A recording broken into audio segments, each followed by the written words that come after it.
shut up, you listen to my monkey mouth. There's a companion when you got pun on the canoa route. Hopped in a portal and got in a fight, Elias knocked him out. Bow, Naruto fighting style. Bow, UFC he tapped out. Bow, we win, we get crowned. Monkey mouth, monkey mouth, monkey mouth, monkey mouth. So, welcome to SUYL. Let me get your name and where we can find you. Alyssa Westerlund. Find me on Instagram. Alyssa Westerlund. Find me anywhere. Alyssa Westerlund. Sorry. So we were already in midst of a conversation Mid-convo. and I don't even remember what it was, to tell you the truth. Oh fuck. So we were talking about Josh. No. Oh, we lost it! Yeah. He was holding the thread for you. Oh, No, we my didn't goodness. lose it. We didn't fucking lose it. Did we lose it? Okay, so I brought up how worthless currency truly is. Yes. And so then that turned into us talking about you kind of being blue collar and having you didn't consider yourself blue collar, but you grew up being able to do blue collar. You've made more money now doing nothing than you have doing physical labor. And that also bred into what we were talking with John. Okay, so you had a joke about this. What is it? I don't remember. I was like, fuck, well, you're the one, yeah. blue collar, what did I say? Oh. Because, yeah, I've worked all those jobs, like construction. Yeah. There's something that triggered you for construction, but... And we were all laughing. So, yep, yeah. dude. That's why we got to record at the beginning and then... Oh, the devil you know. We were talking about bad bosses. Yeah. Oh, but you know them. Yeah. Oh, man. Well, okay, so that was one of the things that we got into, is that a good guy. We all know good guys, but they're bastards, right? Oh, he's a piece of shit. So it's Mr. the best Wonderful. thing. But that's the thing, is like it's literally a definition now, and you created it. He's just a guy. He's a great guy. He's a great guy. He's a great guy. You know, it's almost like Goodfellas, right? We all knew what the Goodfellas were. They were gangsters, but, you know, they were just Goodfellas. It was, you know. He's a great guy. He's a great guy, yeah. Yeah, fucking hilarious. He'll turn a wrench for you. He'll find you some good pot, but I wouldn't trust him with my house keys. Well, you know, he's probably going to be good with your house keys. Just not so good with your feelings. So, talking on feelings, we kind of have this similar thing where I don't like that. I brought it up I've brought it up in a lot of previous podcasts, which is great that there's a thread, but I don't particularly like the commodification or the commercialization of happiness. Of course, it happens to everything. There's a really great saying that something's not cool anymore when Walmart and Target are the main ones are selling it. And so this one guy who was a Luciferian, he's like, well, he goes, it's not cool anymore because you can find pizza pentagrams at Hot Topic, you know? So it's just like, it essentially the same thing. Like the commodification of happiness comes from the sell of things that are tangible, right? So like beer, cell phones, all this silly stuff, right? That's supposed to make you happy. And then if that doesn't work, there's makeup, there's PlayStation games, there's all these things, right? And it's to have the next thing. It's also the fear of missing out. There's a ton of like crazy human behavior that goes into it, but I just don't particularly like that they're trying to sell happiness, because like I said, I'm happy when it counts. There's a person who says, you know, that it comes in short bursts, and you really have to accept that not everything's going to be happy. And then the proverb, like he said, you know, a desert can't exist with, you know, can only exist with just sun, you know, or just, you know, just getting, not feeding nothing else, so happiness to me is a lot of other things that can't be commodified. And I also don't like to express it all the time. Like when people look at me, they're like, you look like you're upset. And I'm like, well, I'm not going to smile for you because there's nothing to smile about. Well, I appreciate that because, you know, I mean, I don't. Unless you get into the existential stuff to smile about. But in this particular moment. Well, no, but also I don't owe you that. Yeah. Energetically, like I smile a lot, mm-hmm. and it's for me. Yeah. And it's like, but then when I stop smiling, everyone thinks that I'm mad. Yeah, yeah. And I'm like, no, dude, I could be smiling and be mad. Yeah, actually. That's the worst part, is that I laugh when I'm nervous or when I get upset or like something unsettling happens. So, you know, my ability to hide that would be terrible. Most of the time, people only really notice that you're fucked up when that affects them. Yeah, it's yeah. I guess you're the fart. Yeah, or you're late. Yeah. Or you totally bail, or you just you fuck up someone else's day. Yeah.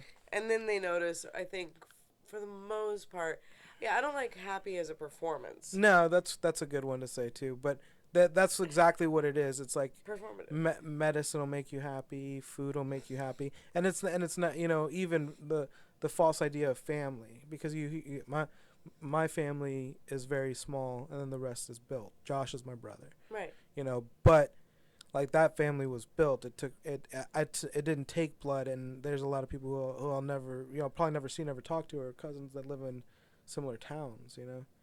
So it's just like that's another thing too, you know.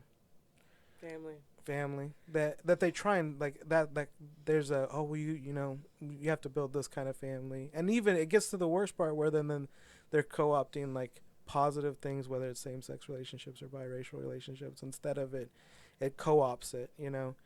It co-ops everything. Well, and I think it makes it like a goal, because like when I do, I've like there are plenty of good things that I do for myself, that I do that, and then there's things I do that aren't good, for sure. But I like when I first ran into like the homeopathic doctors, like the spiritual community, like when they were getting on this positivity kick, probably 15, 20 years ago, really. What was so interesting about it is that they were like healers, and I'm a healer, and I'm a this, and I'm doing hella cocaine on the weekends, and these bitches were doing fucking yoga and doing ayahuasca. Ayurvedic. No, they're doing Ayurvedic medicine. Oh, They're practitioners of Ayurveda. Ayurveda. So they're dealing with these modalities of like the kapha, the pitta, the vata, and what is your blood type, what is your body, what is best for your digestion. A needle never touched the skin to run any. Here's a tea that you can drink. Yeah. Here's a this that you could, and it's all valid. Like all of these healing, a lot of the things that we need, basic water, vitamin C, just basic. We just need good nutrients. Yeah. Right? So they're gonna give you this little tea, and then I'm like living with these bitches. They're hot as shit. They're partying all the time, and they're going to do blow all weekend, and then they're talking about their spiritual practice, and I was like, why are we playing? But the thing is maybe, I mean, they're getting to as deep as their will let them get to spirituality. Do you get what I'm saying? Like, I hope that doesn't sound more no, it's fine. assholey. No, but like, you're right. It's like for me, Josh's river runs deep because he's experienced his heart weighed against the feather, right? To me, when the only thing I can do is peer through his window of what that experience is. So it's as surface level as that. Whoa. So they're not capable of it because they're too superficial, or they're doing something. There's things blocking it. So where you see that veil drop, and you're like it's essentially the thing of like when there was a particular UFC fighter, everybody this one guy talked on him being Muslim, and then he told him, you know, I think he said like Assalam. He said something I think it was Assalamu alaikum or anything particular like that, right? Mm-hmm. He said that to him, and then he said, "Why don't you put down?" He goes, "Why did you talk about how you were happy for Conor McGregor's alcohol, but then you can tell me, you know, Assalamu alaikum, you know, or you know, preach the word." Hypocrisy isn't a big deal. Yeah. It's fine that they're hypocrites, because I'm still gonna do blow on occasion too, and I don't think it's like. But you're seeing the hypocrisy. Well, what you literally have nice outside of the judgment of it, and don't sell me this idea that here is a happy avatar. This is what a happy avatar looks like. But you've got Roddy Piper's glasses on. That's what it is. Like Roddy Piper. Do you know what I'm talking about? No, I don't. The obey sign when he put. You ever seen You know who Roddy Piper is, right? No. The wrestler. He did a couple of movies. Okay. And one of them was like you put on the glasses and you see. Oh, but that's from a movie that's way older than Roddy Piper. Oh, this guy's a fucking time traveler. This guy references shit from God knows when all the time. Okay. Yeah, it's probably like Roddy Piper. Because Roddy Piper movie. Yeah, that's an old school movie. They Live is what it's called. They Live. Yeah, I saw this, and everything changes. Yeah, I saw part of that. That's an old school movie. Yeah, I saw that, and I'm like, oh fuck. Well, I've got those glasses on, but I've also got on the glasses of like, what if? Because right now because we are in this like 3-dimensional whatever this is. Yeah, we're in this plane. We're in this plane of existence. This level where it is very like 3-dimensional, physical, like what it looks like, aesthetic. It hasn't. We haven't like gone to another dimension where it's more, whatever, or the astral where you can kind of create what it looks like more readily. Like here, we're really identified with form. Yeah. Really, really, really. And so here, I don't know. I mean, I've never. So then maybe the highest vibration coming off of us is sight. For a lot of it, That's what I'm saying. So throughout that entire ethos of where one particular sense, can get that full experience. So maybe in a certain area we're more keen to hearing or listening, or maybe the sound of a voice or the sound of something is more attractive, and our vision is just completely distorted.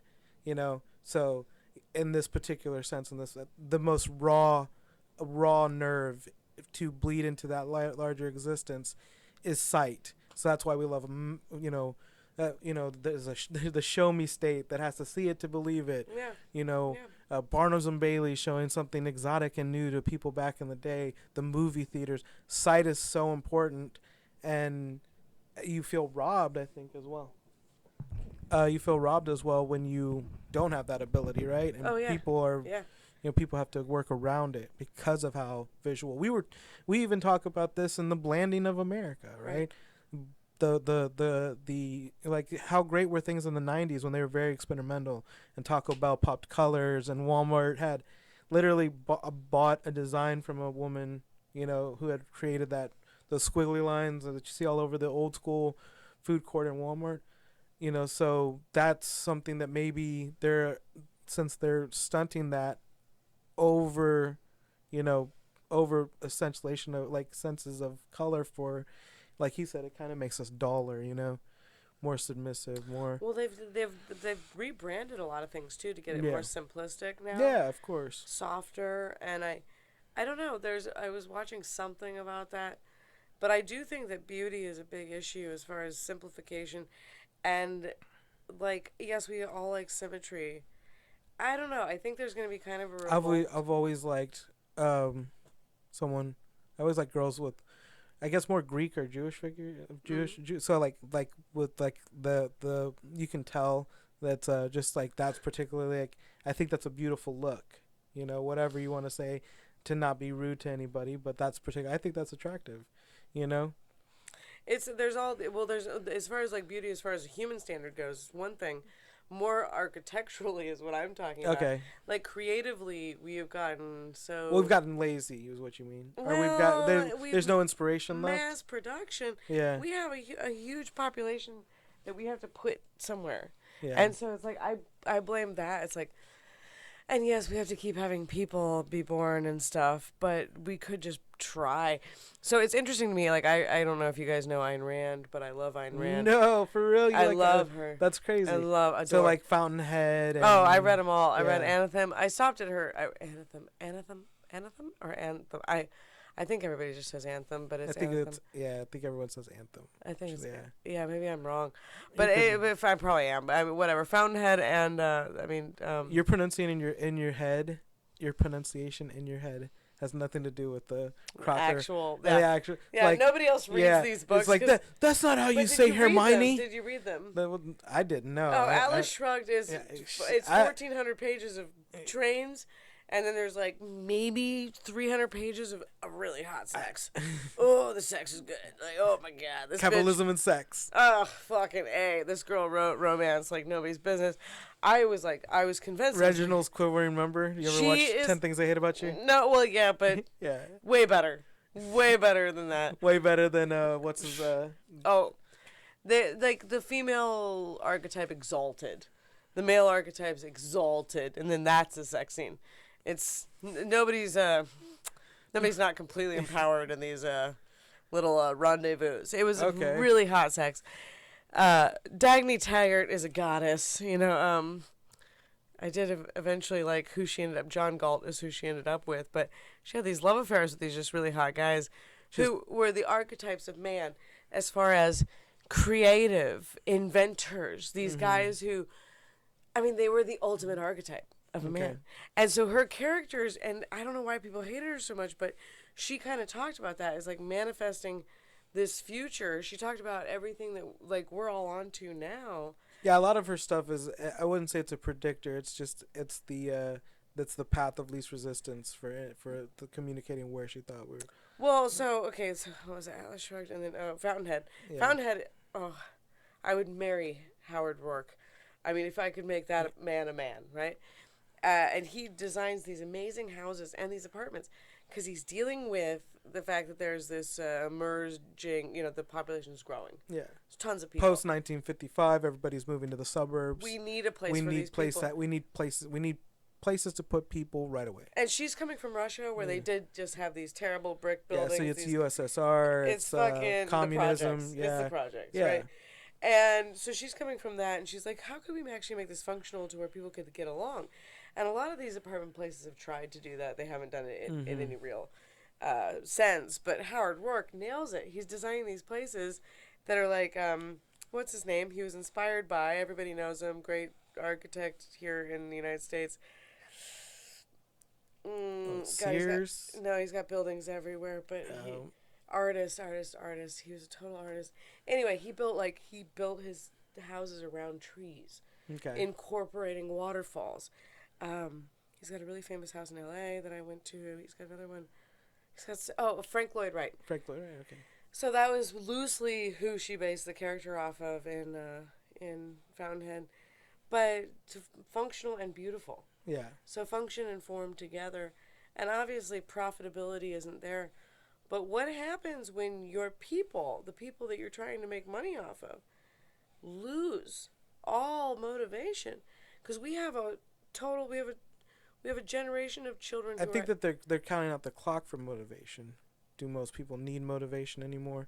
It's literally the countdown to the motivation is motivation to your hustle, to the thing that has nothing to do with the corporate side of it has kind of like taken up that time, but they don't like, I come from a corporate entity that said we don't need you. Like, you're welcome to work for us, but at this particular time, like, we can replace you, and then after we're done replacing the next 100,000 people, it goes to machine. They're literally counting down the clock to motivation. So how are they going to get us? Inspiration. Okay. They're the countdown has begun. So we're just going to be fucking feeding to, like. Of course. Trough. And the thing is that you can think of it as, can you live within that matrix and survive, right? Or are you going to be willing to pull yourself out of it? And then even when you try, it's like, okay, well, I want to live in a bus. Well, only, like, we're going to co-op bus life, and then it's just like, okay, well, I'm going to live off grid. Or we're going to co-op off grid. We got two people from inner city coming to Waco, and it's just like they co-op these things. They co-op the tiny house industry because, they do these things, Well, now they're just selling our own ideas back to us. I mean, ultimately. Yeah. Because the tiny house thing was just a way for us to not need them, and then now it becomes a way to feed them. Yeah. Well, the thing is that it became so. Not need them, i.e., Walmart, Amazon. Yeah. Well, the funny thing Let's just say Amazon. So it's just like, well, the funny thing is that like that's the to need to incorporate tiny houses or to have to express these things, and they think, oh, that's kitschy. Okay, I'm going way off topic here, but okay. So to talk about kitschy or co-oping or taking something you can think of this. I don't particularly think of this instance as cultural appropriation, but just how you even brought this up in another thing. But I'm gonna go forward with this thought. There's this sandwich that I made for Josh. It's called a chopped cheese sandwich, right? $2 for a chopped cheese, and then I think it was $4 with a bag of chips. So then what happens is one guy gets seen eating a chopped cheese from like this guy from like, this particular news station, right? And then they get like this like pretty person to come up that's influenced. They taste the chopped cheese. Now the news has picked it up. Now the internet's picked it up. Now everything's picked it up, and now it's $12 for that sandwich. You know what I'm saying? It's just like that kind of thing. At first, that chopped cheese was a necessary thing that fed people who could literally only have $5. Right. And now it has a spotlight on it, and now it's commercialized, and it's taken away from us. It was a necessary need. We didn't want to eat a chopped cheese sandwich. We would have preferred to go to like have a steak or do something, but like we had $5 Well, And what now, is the you know, appeal? So this is the thing. What I keep wondering is, what is the appeal of other people liking what I like, and other people validating what I like? I think if you find the right social circle, it's validating. But as it becomes, you know, I think that's the particular point, right? You want it to be validated within the circle, but you don't particularly care if there's validation outside of that. Well, and then so that is a big problem because we're basically feeding into the consumerism that doesn't support us. Yeah. Because if I'm saying, okay, I'm only going to hang out with people who wear a certain type of shoes or Yeah. whatever it is, or I'm only going to, like, that conform to this level of fashion. And that's honestly why, because they co-opted fucking thrift stores. I mean, I've, like, lived off of thrift stores on and off throughout Yeah, my well, whole they had a life. big resurgence, right? Because you had like the song thrift shop, or you had this resurgence of like people going to thrift shops. Well, even like and it was like before the music hits it, before it hits music, because music isn't as music. No, it's riding a wave. Well, yeah, music videos is I don't know how old you are. I'm 35, but music I think would be if you're over the age of 25, you're over the age of even maybe. The same age as you. Yeah, same age as me. Yeah. That is going to grab you first because we grew up in the digital age. But no, there's going to be that before even so there's going to be TikTokers who are thrift shopping, YouTubers who are thrift shopping, whatever industry that they're watching at the time. They're taking the meme, the cultural meme, Yeah. whatever's actually happening, and then they're making money off of that. Like they're not tapping into something new; they're tapping off like into something that exists. That's what I'm saying. Yeah, Yeah. Like all of those things were already happening. But the thing is that like maybe it's a co-op, but it also starts very small. Is what I'm trying to say. Oh, it starts very small, and then the people, whoever, it's interesting, like who actually makes reality. I don't know. I think Yeah, and so to kind of jump into really something interesting, your parents were in a cult, right? Yeah. I wouldn't say I'm obsessed with cults. They're within any kind of like that. They're the kind of interesting things I like to learn about or just watch things about. And so, here in Texas, we had the Branch Davidians, and we've probably had countless other ones, but the most well-known one was the Branch Davidians in Waco. So that was the one that was Jim Jones was Waco. Jim Jones wasn't Waco. No, Jim Jones was So Jim Jones Sunshine? Jim Jones came out of California. Oh, right, that was Yeah. okay. Jim Jones came out of California, and he essentially he memorized the Bible. Actually, both of them did, but Jim Jones remembered the Bible. So like he read it so many times that he didn't even have to look at scripture. An didactic. Yeah, and then the same thing with from the Branch Davidian. He had some particular learning disability where he could actually like retain whole books in his mind. So he ended up doing that with the Bible, and then slowly building up a parish with folksy rock music in and around the Williamson County area, or the Wilco area, not Williamson County, the Wilco area. And then he built up a pretty big, group of followers who were part of, I don't know if what any particular sect of religion they were. I think it was just kind of its own. But I know that Jim Jones, what he did was essentially the same thing. I think he had the ability to memorize the Bible, and then he started building up the parishioners, the group of people, the parishioners and all that. And then it got so big that he was like, we have enough people to go to like South America and like build a commune. And then most people think that it's like a mass suicide, but it was actually a mass murder. Like a lot of those people didn't want to take that Kool-Aid, didn't want to drink that was the Branch Davidians. That was Jim Jones who made them. So like when they say don't drink the Kool-Aid, Oh yeah. that they're talking about Jim Well, Jones. no, I've heard it my whole life because they're talking, and when they say like they're talking like, the FBI was like really really dropped the ball on the Branch Davidians. So like if you ever hear anything about like how bad the ATF messed up in Texas, like Waco, Waco was terrible. That was murder. They murdered those people. Yeah, it was really bad.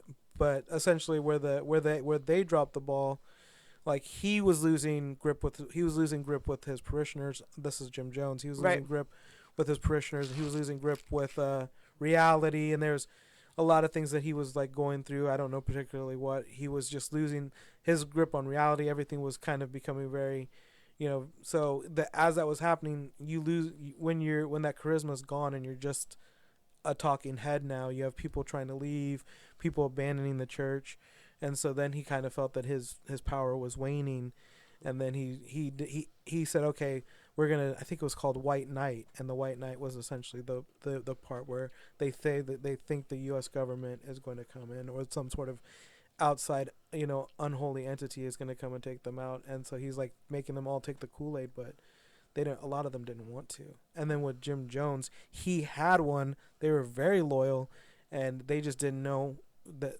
there was no protection of him. Maybe to say if he should or shouldn't have owned those weapons.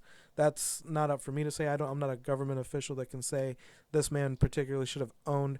But I think it got into some gray points, and then they saw the ATF got involved because of the fact that there were guns and weapons involved.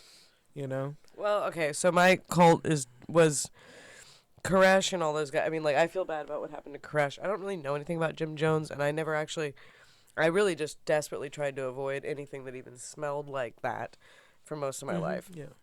So it put me, like, at great odds with any religious entity. Yeah. And then eventually I started becoming more accepting of different religions. But, no, my cult, their prophecy, I mean, it's funny because my parents still admire the leader of the cult. The leader of the fellowship, his name is Robert Burton. And Robert Burton was a teacher in Berkeley, California. Okay. He was proselytizing outside of a van. And he was talking about the fourth way, which is this Gurdjieff Ouspensky concept. So basically a couple white guys decide that they're going to take all of the Eastern methods of... so the Fakur is the master of the body, I believe. Fakur, the yogi, and the monk. I think the monk is the mind. I don't know who the fuck the heart is, but, the three ways. Yeah. The monk, the Fakur, the yogi. The Fakur is the guy who walks on fire. Okay. The Fakur does that. The yogi can do all these stretches. And then the monk can just pray forever or whatever, So to take all that to make that one thing, and so they were teaching consciousness, and the way they did this was a lot of torture, like as far as my dad would work 24-hour shifts construction. My dad ran the team for these people. My dad was probably one of the only people in the cult. These were all like brainiacs. One of them was a conservator, which means he just is a bookbinder. There were opera singers. There were lawyers. There were gilders, which means they just paint with gold, with actual gold leaf. There were all these really great musicians, really great actors.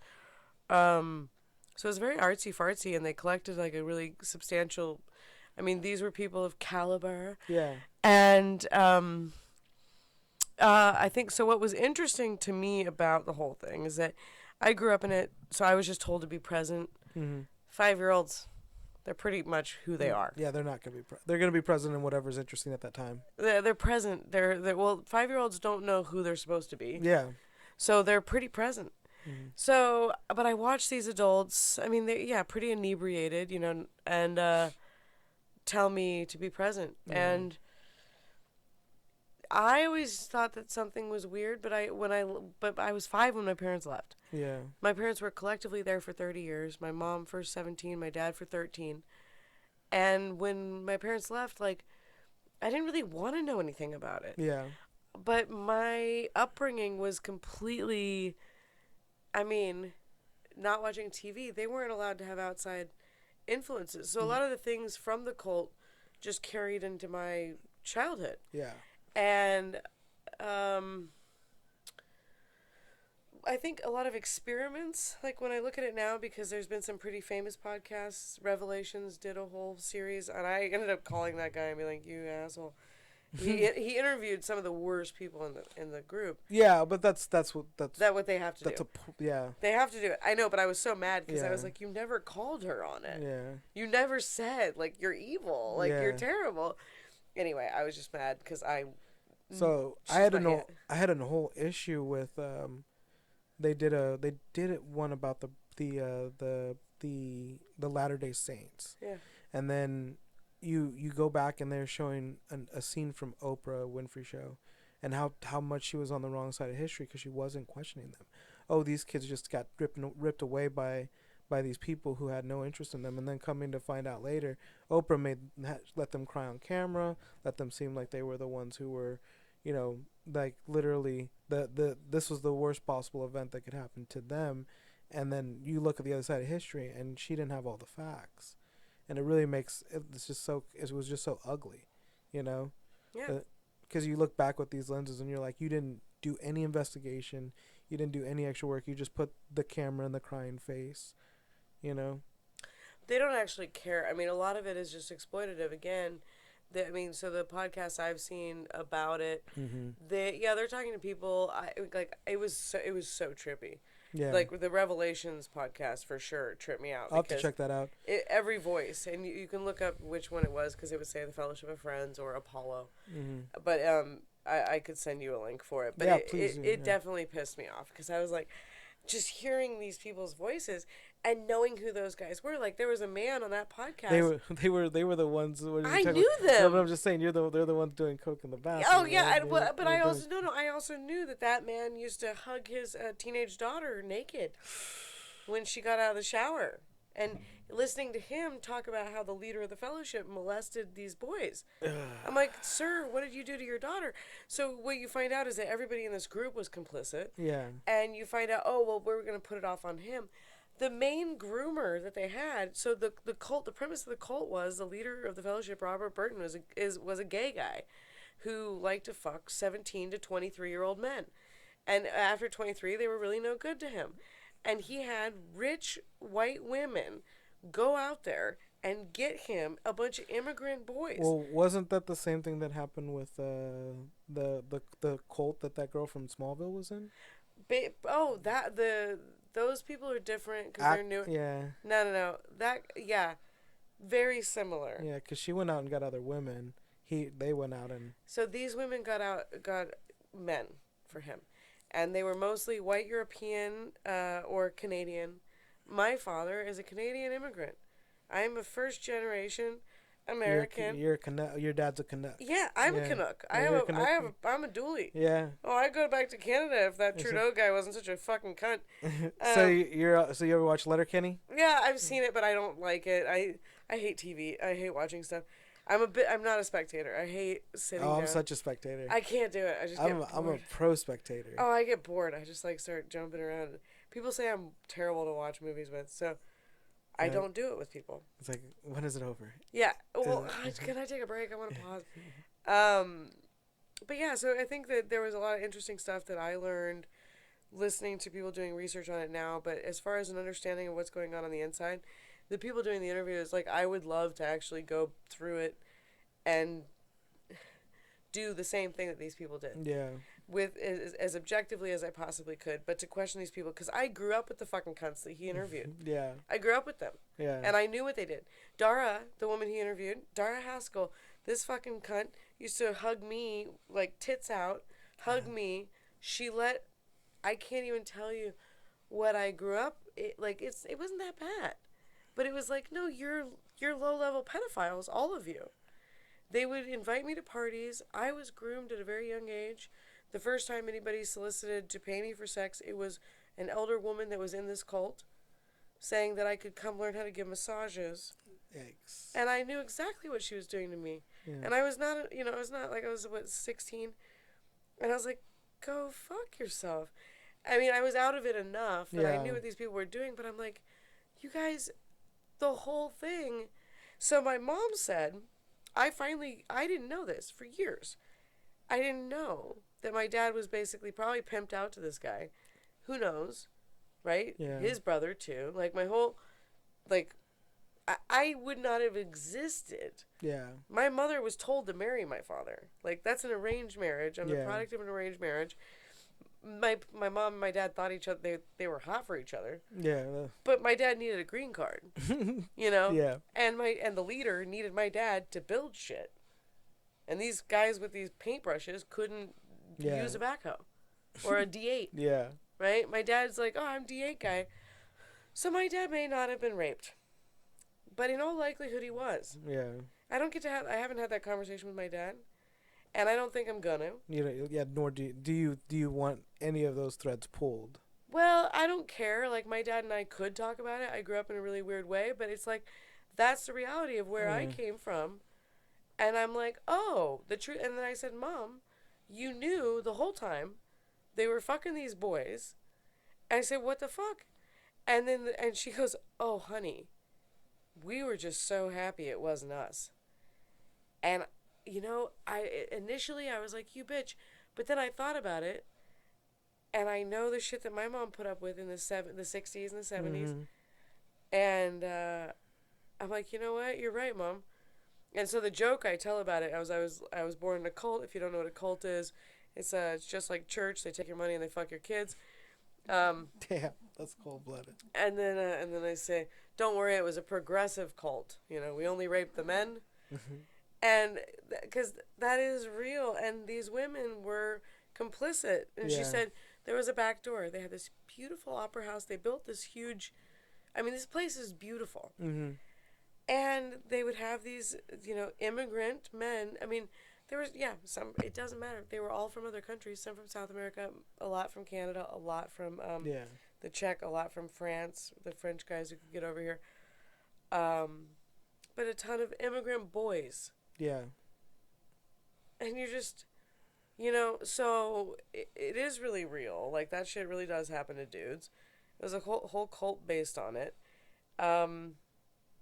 My uncle, all my relatives are fake. They're all... Wow, okay, because your family wasn't actually in it, so it was the family that he built. Well, they had to denounce their own family. Like, I have a family now. But, like, as far as, like, people I grew up with... Yeah. They're the cult people. I know them better than I know my own aunts and uncles, for sure. And I've had to ask them, like, what, like... Because recently, Google, there was an article that came out that says that the Fellowship of Friends members have infiltrated Google. It's a current issue. Somebody tried to sue them. One of the employees tried to sue Google and said, hey, you got to talk about this cult, Fellowship of Friends. Very obscure. Okay, I grew up there, and it's only like 4,000 to 5,000 members. But if they've got a bunch of people working at Google, that's not obscure anymore. Yeah. And there's a bunch of implications of that. Like... Because if you're Muslim and you work at Google, you tell people you're Muslim. Yeah. Right? If you're religious and you work somewhere, for the most part, you tell people. But the fellowship is like Fight Club. Yeah. You don't fucking tell anybody. And then there's just greater implications of the fact that this cult that you would have thought, oh, these guys got sick of him and they would have walked away. No. No. They are there and they know what he did. Well, the thing is that it goes with Joseph Smith, like they don't, there's literally like people getting killed and murdered or people getting taken out by people within that church because they want to particularly keep things out of the Mormons' knowledge, so that it can keep that religion. So it doesn't matter that he's not there anymore. What it matters is there some sort of profitability in it. Within the cult, I mean, I think for these people... You got to think of it as not property in the money sense. Well, they're giving all their money to the leader. Yeah, that's what I'm saying, but not... Yeah, so does it just make you a better person because you're doing that? Does it make you happy? Are you fulfilled? I think that they fit in better. Yeah. And I think that, I think they're mostly lonely people, and I think that there was these intelligent people. They like classical music. They read the classics. They knew about, like, my dad said it was an education for him. Yeah. My dad still says it was the best experience of his life. He'll never regret it. My mom says she says he was a wonderful teacher. So, and, like, is that Stockholm Syndrome? Or is it they found more community in that little space? They said, Alyssa, honey. The thing is that sometimes I get that that's good, but that's not good. I don't want that. No. Do you know what I'm saying? I want a raw nerve. I don't want continual confirmation bias of something that I know isn't healthy for me. That's why, like, that's, maybe opposites attract, but maybe that person who's there for you, it's even within family, that they can stop that. But it's just like, no, I don't want to be subjected any more than I want to be subjected to the de-expressionists and what is this in capitalism? Mm-hmm. It's the same thing in there. I don't need I don't want or need a safe spot to be completely comfortable in. Being comfortable is one of the worst things you can be. It's so dangerous. Comfortability means that you are not paying attention anymore. The when they say, "Oh wow, why do squirrels move like that? Why are they always tweaking?" It's because they're open to the elements and everything is a danger, which means that yes, maybe they only live a month, maybe but They actually live for 40 years. Well, I mean, it They can't. depends. It depends on the hazards of the living in the wild. If they don't run in front of your car. Yeah, that's what I'm saying. So like I mean, that's the thing is like, so why are deer so jumpy? Because at any given time, their meat, their food, and that's good form of that's what you need. You don't, I mean, that's instinctive. Well, that's what people need. They crave that. They yearn for it because Yellowstone is one of the biggest one of the biggest television shows out there for a reason, because they yearn for a charismatic person to be like, well, this is the life. It's away from the city. We're out here. Unknown too. Yeah, it's just and so. You're right, they're lacking in something, but they also are craving something, and they need this community, but that community isn't helping them. It's helping them be complacent, or it's helping them be, in that particular thing, like that particular, echo chamber or confirmation bias. Well, and they did a lot of experiments in the fellowship. Mm-hmm. My parents, first of all, I mean, they did some classic shit that most cults will do. Yeah. But they changed their names. Mm-hmm. Different things about their identity, but they would do a lot of word experiments, and they would do stuff like, you wouldn't be able to say that. No, oh God, there's no way to actually say the rule without breaking the rule. So in this instance, the rule is you would not be allowed to say anything with a negative connotation. So in this instance, at this given point, that's something you may disagree with is happening in this current moment. Right. That's some good jargon there. Right? Yeah, you had to come up with a new way. Yeah.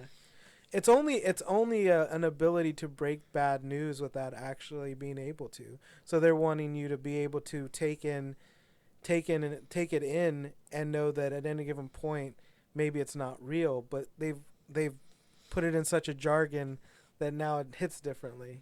They would say you cannot use the word when.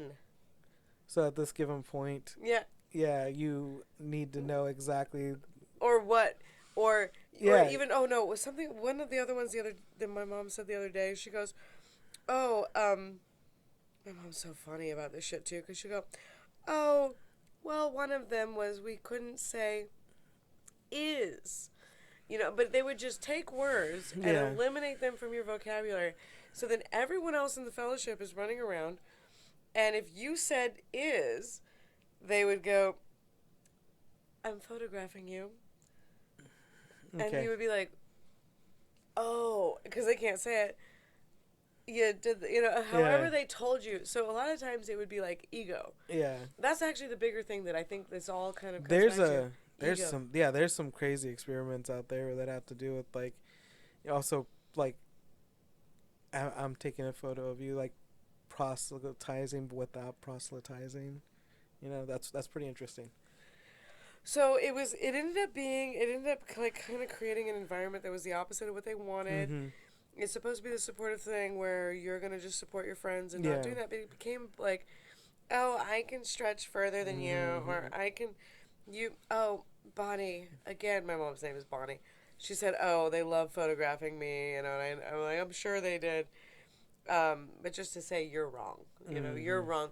And it was just this way to be superior. So it was like, within the system that's kind of trying to, the hierarchy always reestablishes itself. Yeah.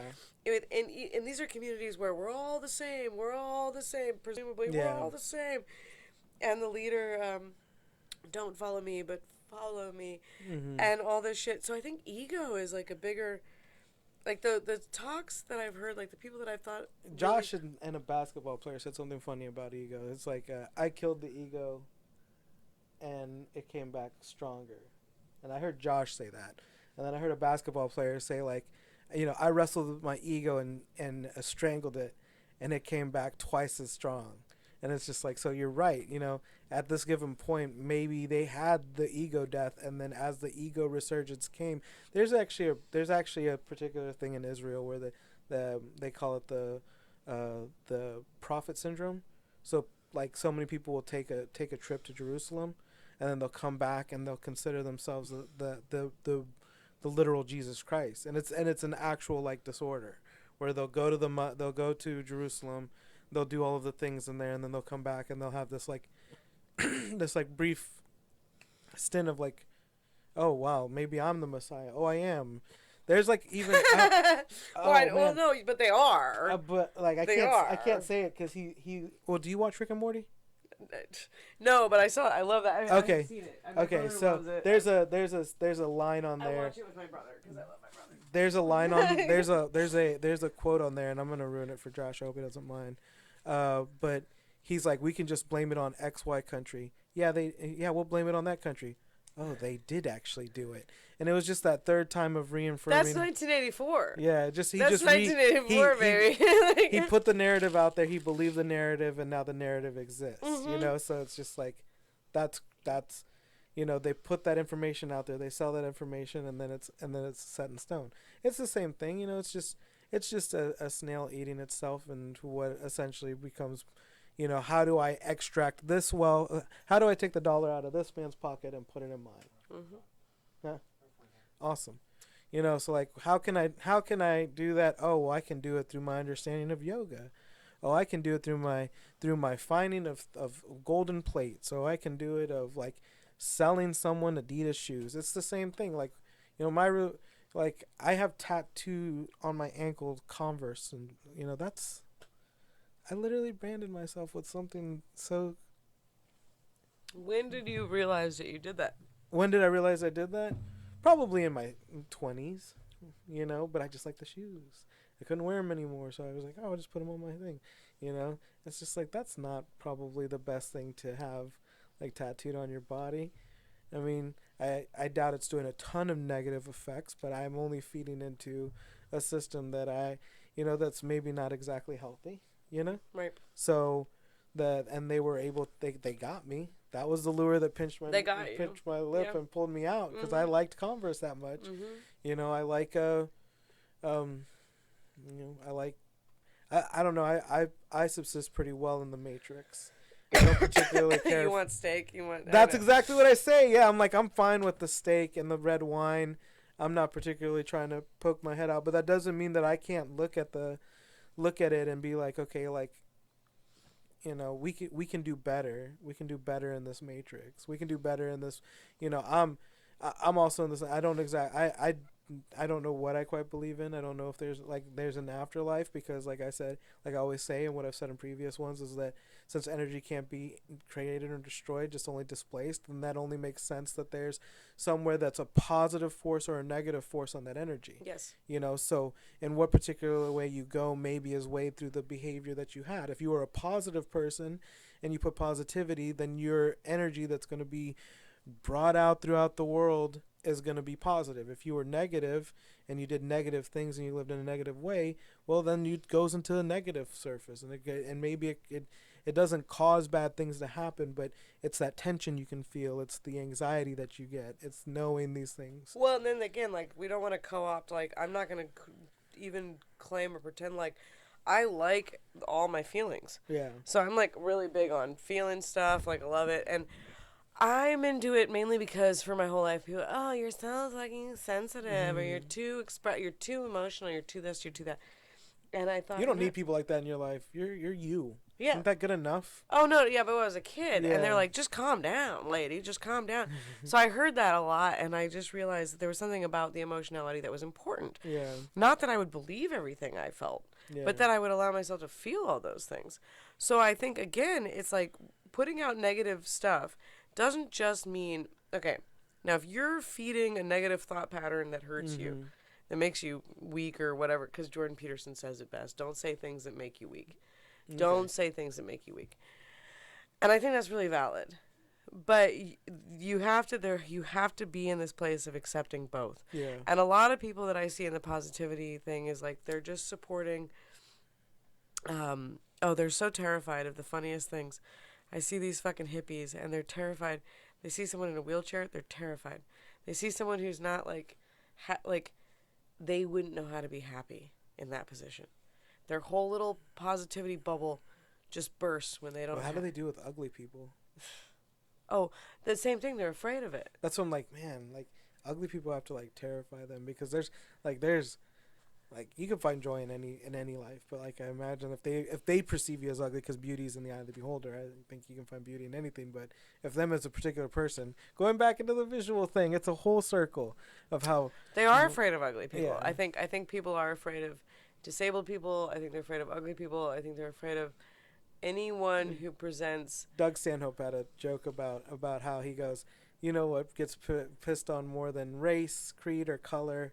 It's ugly people. And he's like, and you know what? We don't have a banner. He goes, why? Because no one wants to admit when they're ugly. But you, sir, come on, join me. He goes, join the ugly people. He goes, there's more of us than there are of them. You know, and it was just this whole joke of like, but nobody wants to say I'm the ugly person. Nobody. Well, that's ego. Yeah, back to ego. No, I mean, I think that would be great too, but then also the truth of it is that, like, it really is in the eye of the beholder, because I can see what would be considered ugly, and that would be me most of the time, you know, or whatever. And what? No, I know, I'm adorable, but whatever it is, You're the conception of from this particular time in history, this particular time now seems to be very, very, very like hyper feminine. It seems to be like even in women, like bright colors, you know, hyper feminine. So then even like even feminization of like, it just seems to be like everywhere. There's a lot of color right now, right? Mm-hmm. So that's what maybe you're talking about, you know. Well, the image is, it's like whatever that is. Like I don't think about it like that so much, but I think it really is, because we go, because I have a joke about that. I'm trying to work on that. Oh God, it's too bad. I don't want to do it on the. I probably said it when you met me though, because I said I get mad at trans people because they keep saying this thing that pisses me off, and they say they were born in the wrong body. Oh, you went on a whole fucking tangent about that. It was great. You nailed that. I just was like, I was so mad. But I was like, you were born in the wrong body. Okay, fine. But how do you think ugly people feel? Yeah, okay. I and then people get mad, and I'm like, no, that's objectively fucking hilarious. And also, how do you think ugly people feel? Yeah. Like, you, like, oh, just get some plastic surgery. We're just going to, no, that's part of puberty. That's part of adulthood. You have to accept whatever you got, and like, or whatever that is. Because I think we all go through a point of hating ourselves so deeply. And I don't know. But anyway, that was kind of what that's about. But like, yeah, they are afraid. I used to go out with my girlfriend. And if I lived there, I'd still be going out with her. But now she's got a robot arm, so she feeds herself. But before she got the robot arm, I would feed her because she's in a wheelchair and she's limited mobility, right? And so we'd go out to dinner, and I would feed her. And people would just stare at us, you know. And I was like, this is weird. Do they think that, like, someone without any, like, you don't have to, but you're there and you're doing it? Did they think of, like, oh, they either have to be romantically involved or they have to be, like, oh, I don't know what they thought of me. That's what I'm saying. Oh, I don't. Because you're feeding that person. They're looking at something that they don't normally see. Oh, God, I assumed they just thought we were friends because we're just friends. But, yeah, maybe they thought. Are you a caretaker? They probably thought that's I what was I'm saying. caretaker. Like, you're probably a caretaker. They probably thought. Because in their minds, like, they don't have maybe the heart or that raw nerve that gives them the want to feed their friend. Like, you legitimately were. Yeah, but people were terrified. What was even crazier? Well, it's not that they were terrified. Maybe, yeah, in a certain sense they were scared. But what they were is I think they were maybe upset with themselves. Oh, they wouldn't feed their friend? No. They don't even like ugly people. Why would they feed their friend? Oh, my God. So in that point, it's not that Josh, again, the man who says that ugly people, when someone goes up to you and says you're ugly, they're only seeing they're the ugly person, because they don't know anything about you. They basically put a mirror onto themselves, and as gorgeous as they might be to the outside world, And the Obey glasses, they are hideous because they didn't give you an opportunity to show your, whether you're funny, whether you're charismatic, whatever you may be, but they just saw an aesthetic thing that didn't please them, and then they went, ugh. And then that's like, well, no, to you. Like, where do you, like, where do you get off setting the standard of what you is? Like, so that's the thing. It's just like, they didn't see in that anything worth doing because they're bad. It's not that they're bad people. They're not learned. They're not educated. The empathy circuit is broken on them. And you, funny, charismatic, empathy, those are important things to have. And they saw it and they recoiled because they couldn't grasp it. Yeah, I think maybe, but I thought it was, I do think it's more about her because she carries herself so well in the world and like so well. That's so gay to say. Like that's dismissive of even her, of me to say about. Well, it's dismissive to you to say it about what is it? People who are, people who have disabilities, but.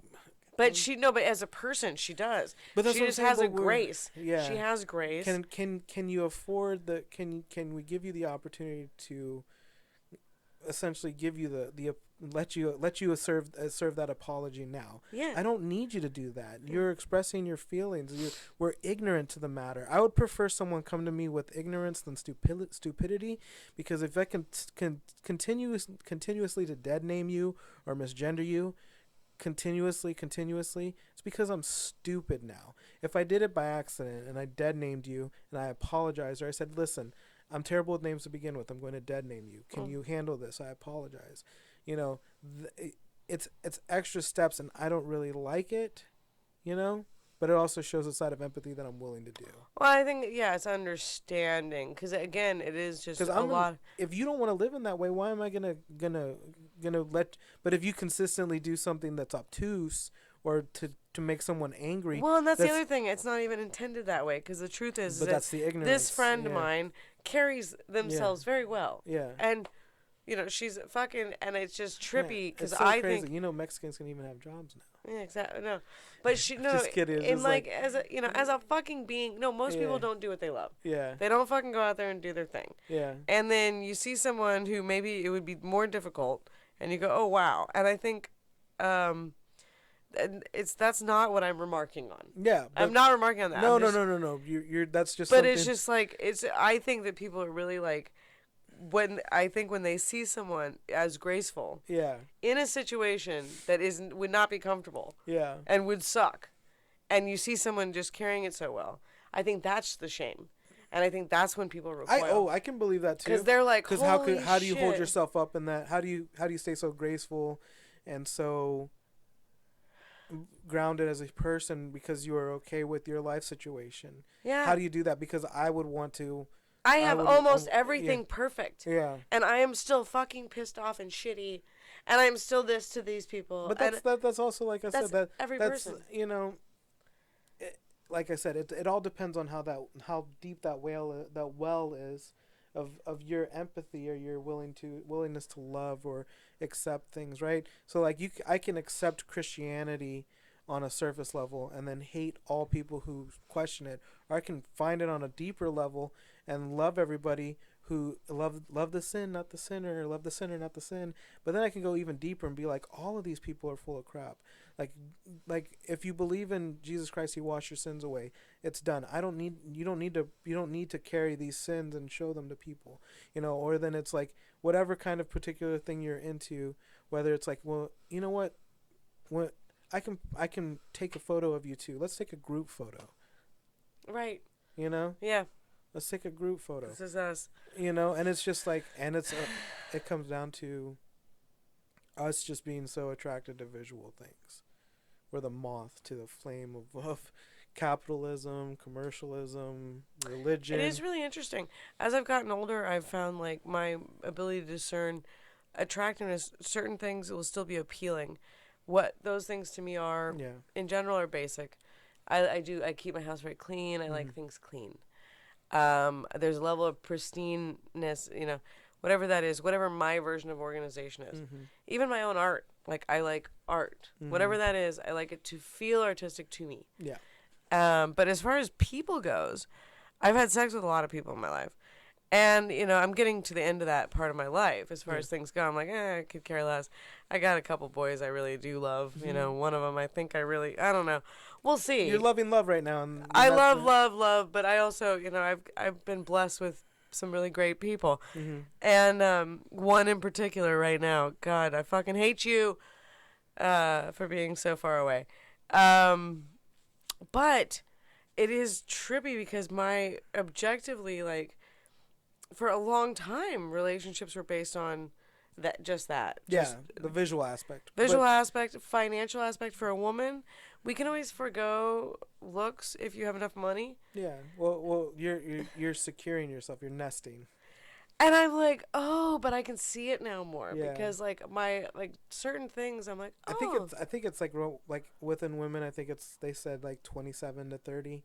It's like a brief window of like where they're wanting to settle down so that percentage of men kind of widen into some people who are maybe they're not financially secure, but they're emotionally secure. So they're able to they're maybe not able to tap into the financial thing, but if you do breed with them, they're emotionally available. Yep. Or if you're not attracted to that, they're emotionally unavailable, but they're good with money.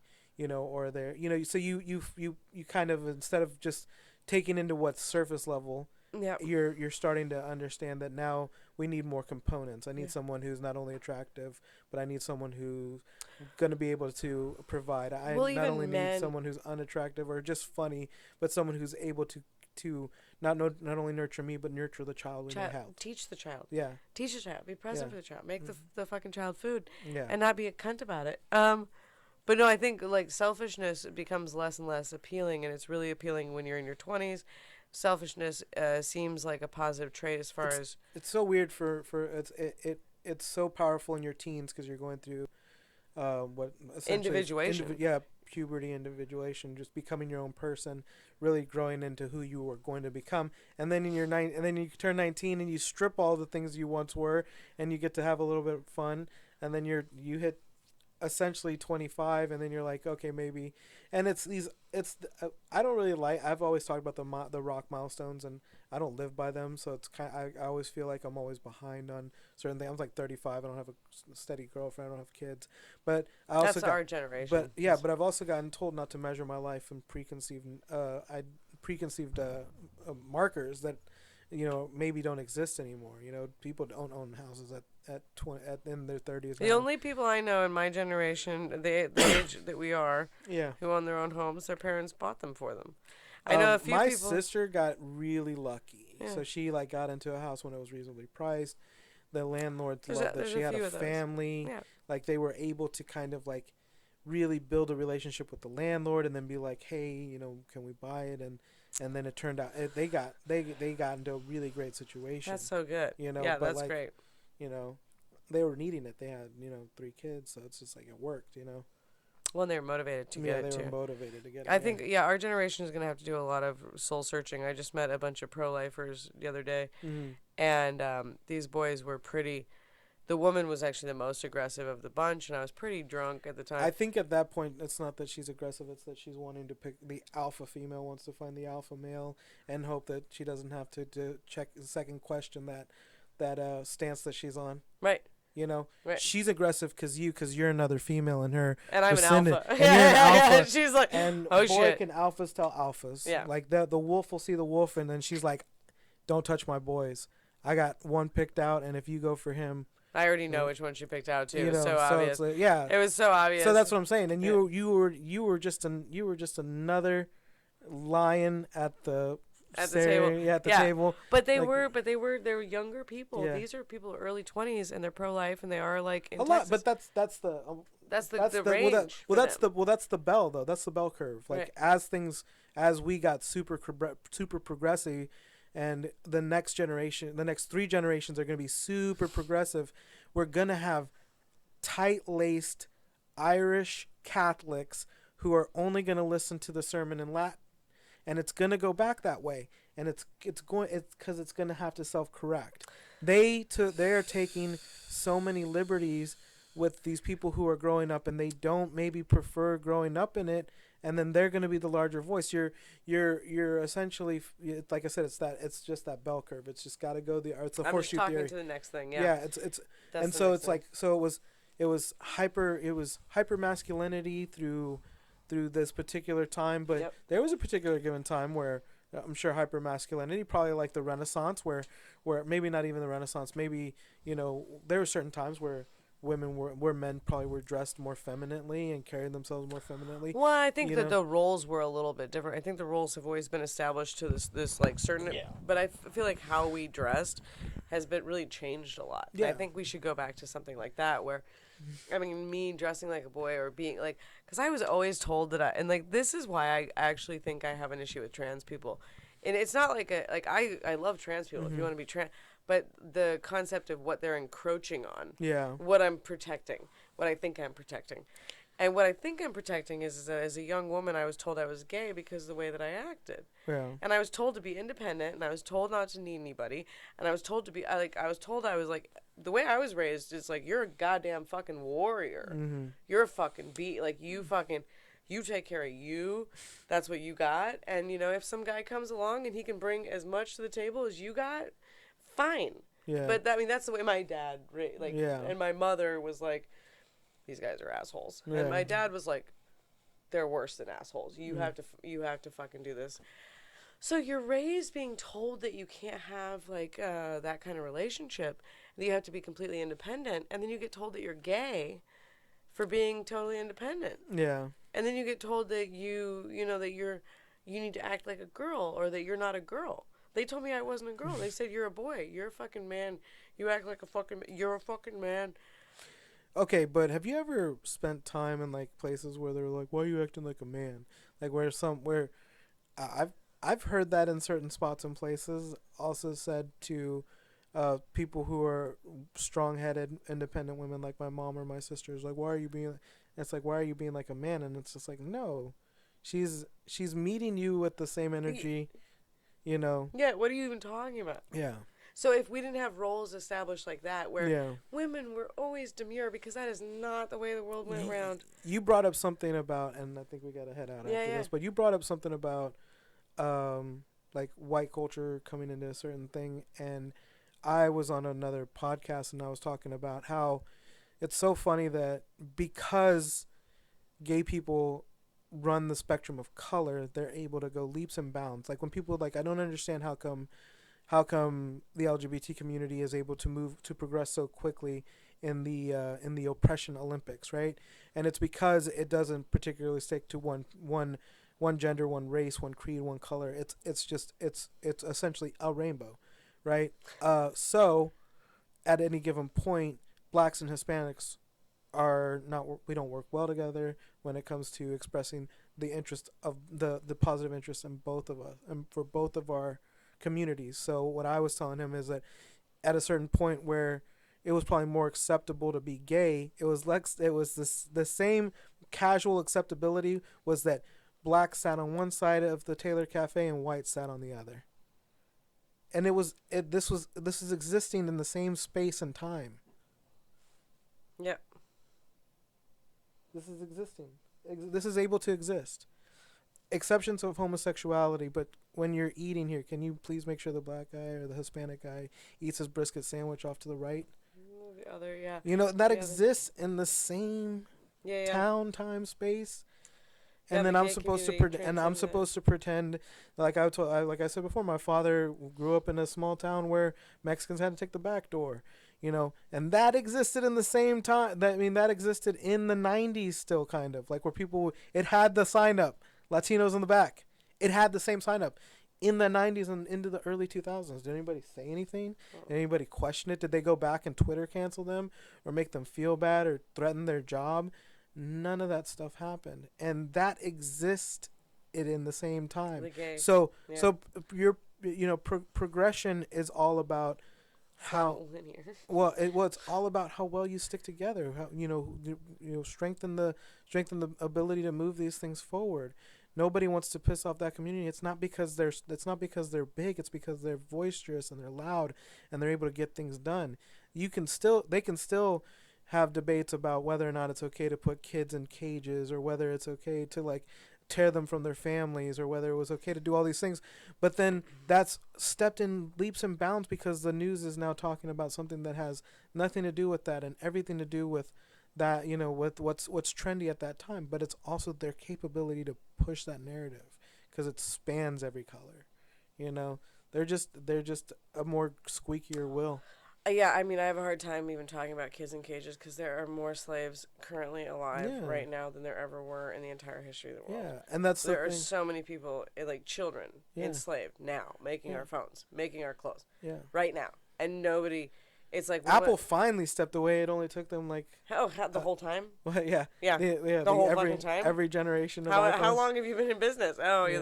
So it's weird to me because I'm like, yeah, you look at these policies and then there's stuff that we're shown, but who gives a fuck about the cobalt miners? They're little tiny little boys, and tiny little girls crawling in these rocks and getting. So it's just crazy that we can. That's why all of the it's all poo-pooed away for. We're getting back to the circle. Aesthetics. Yeah. Oh, we're not going to talk about that because I like my fucking stupid phone that I drew. Well, don't you like diamonds? I don't know. I don't. I'm just kidding. I don't actually. I do. I have gold though. I wear gold. This is. Don't you like shiny things? No, I like some shiny things. They were gifts. I like gifts. I love it when people get. But gold is also. Do you think it has value? It doesn't. Well, I mean, it has intrinsic value. It has. Everything has value that says it has value. The reason why is because it's a mineral. There's a finite supply. There's a finite supply of it. Yeah, and diamonds don't have any physical. They only. Well, I guess actually I'm wrong. So you're right. There is a value in gold because it's a commodity that can short, that there can be less of. Diamonds are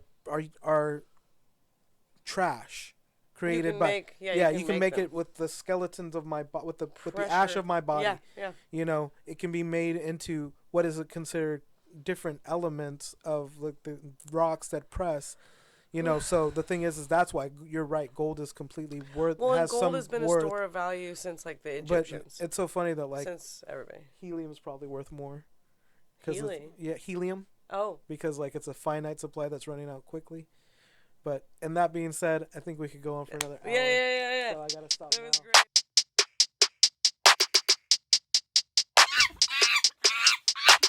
Shut up, you listen to my monkey mouth. There's a companion when you got pun on the Kanoa route.